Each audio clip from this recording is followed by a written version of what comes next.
Hi, it's Wednesday. That means it's time for another video edition of Widower Wednesday. I'm Abel Keogh, author of the book Dating a Widower, and today we're going to discuss when to give a widower a second chance. This is a concern I hear from women who eventually end the relationship with the widower for various reasons, and within a few days or a few weeks, the widower comes back saying that he's changed, that things will be different if she just gives him a second chance and lets him back into her life. So today what we're going to discuss is how you can tell if the widower is actually ready to change and if you should give him a second chance or not.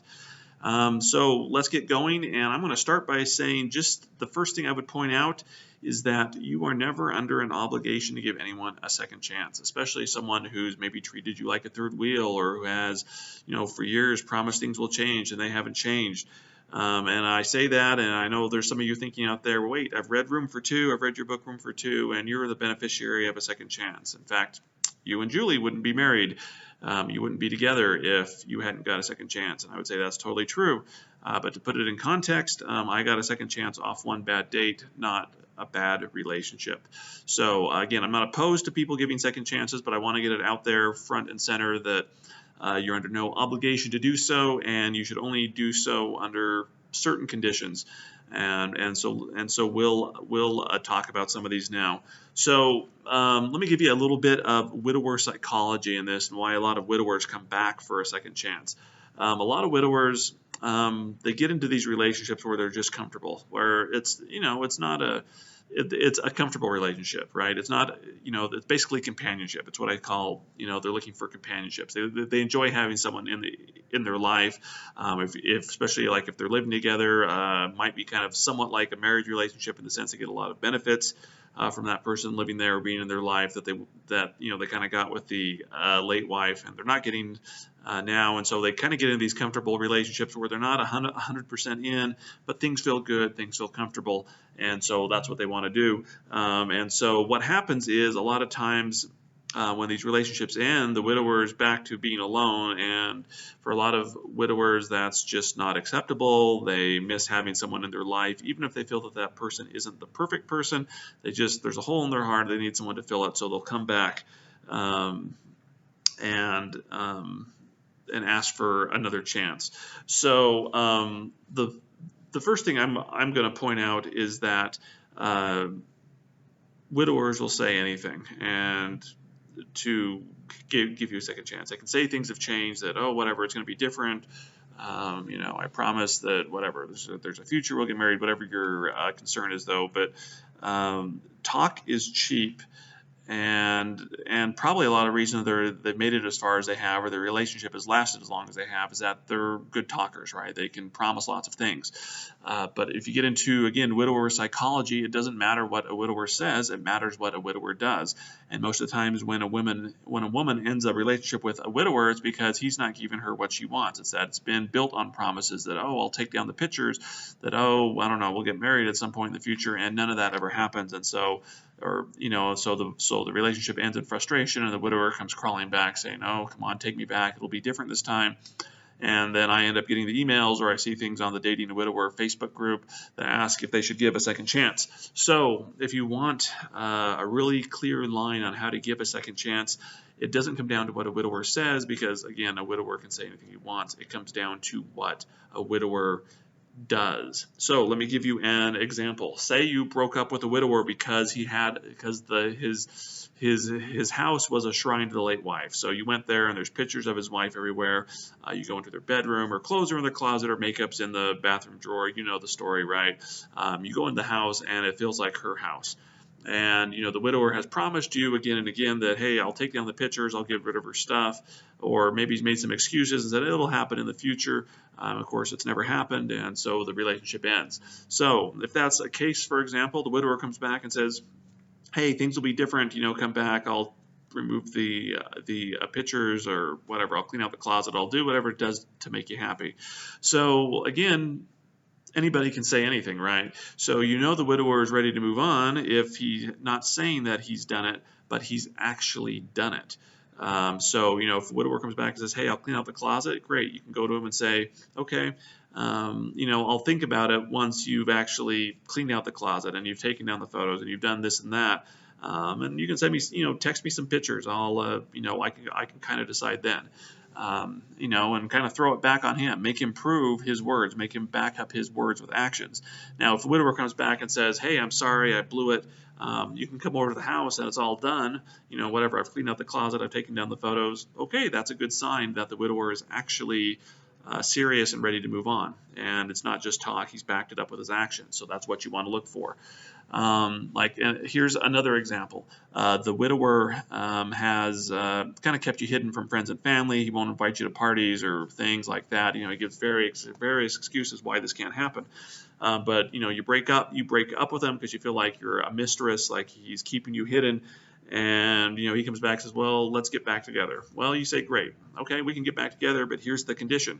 Because again, he's going to say, well, things have changed. I'll introduce you to people. I'll take you to the next party or whatever.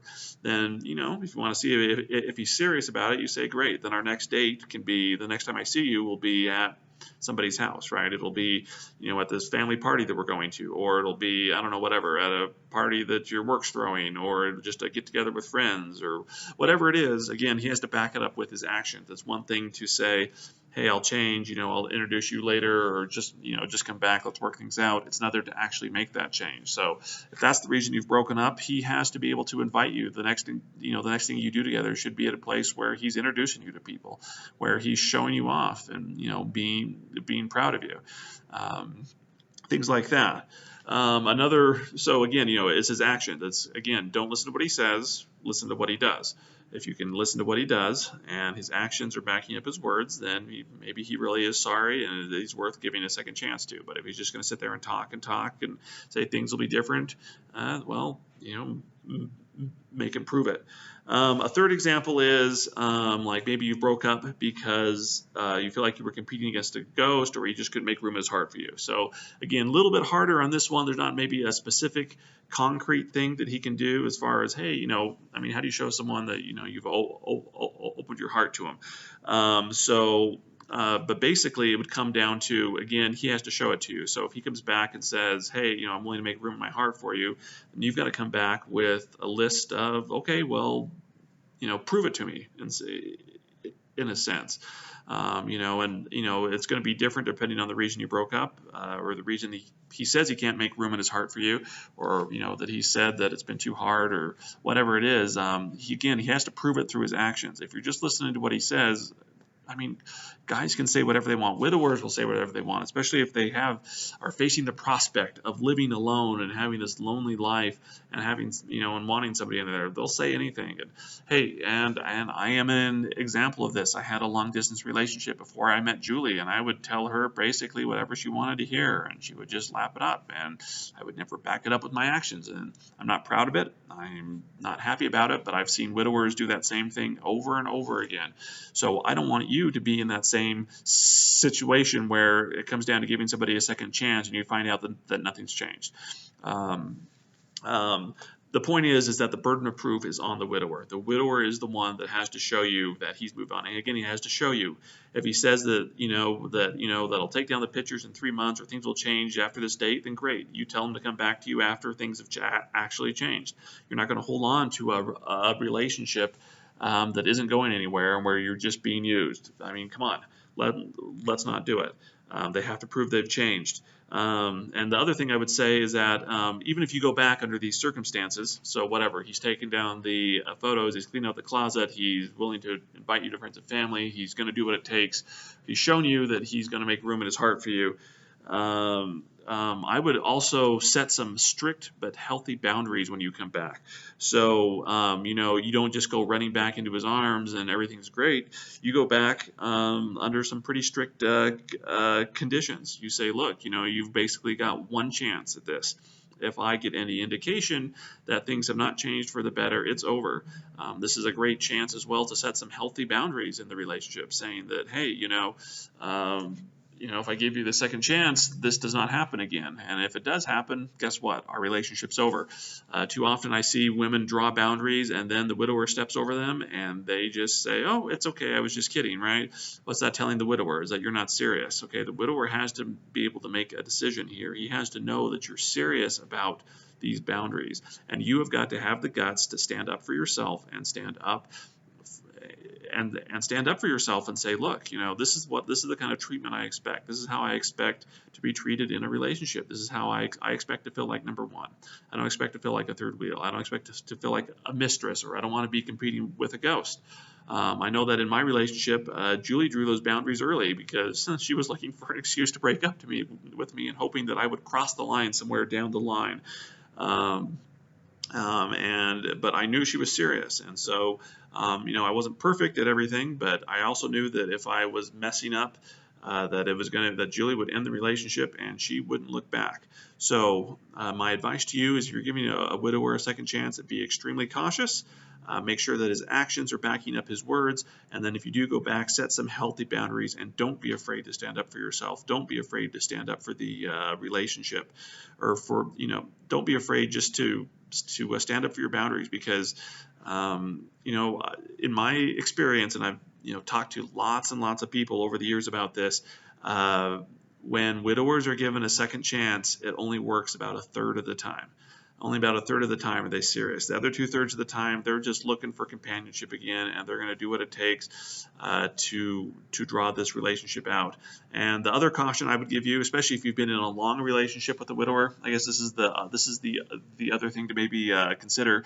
If you've been in a long-term relationship with a widower, say longer than a year, 2 years maybe, and he's coming back saying things have changed, I mean, I'm going to be a little bit skeptical. It's like, what, he's going to change him now, and he couldn't change him 6 months ago or a year ago, something like that. But I've seen it. I've seen women who have been in relationships with a widower for 4, 5, 6 years, and they're like, should I give this guy a second chance? I'm like, dude, he's had 5 years of your life to give to make things right. And again, it's a judgment call. If you really feel that he's gone back, if he's really changed, then you can do it. The ins and outs of the relationship better than me, but the longer things have gone on, the harder it's going to be to change. People are creatures of habit, and again, most of the time, widowers who are looking for that second chance are not really sincere. So all I'm asking you is that you use some caution if you're giving a widower a second chance. Make him absolutely prove that he's actually changed and is going to treat you the way that you deserve to be treated, and give you the respect that you deserve. And he's not just looking for, just to get back into the old routine, because that doesn't benefit him, you, or anybody else.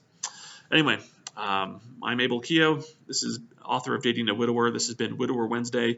When do you give widowers a second chance? If you have questions, you can feel free to leave them below. Also, feel free to subscribe or to watch another video. Lots of good content on this channel. And I will see you next Wednesday.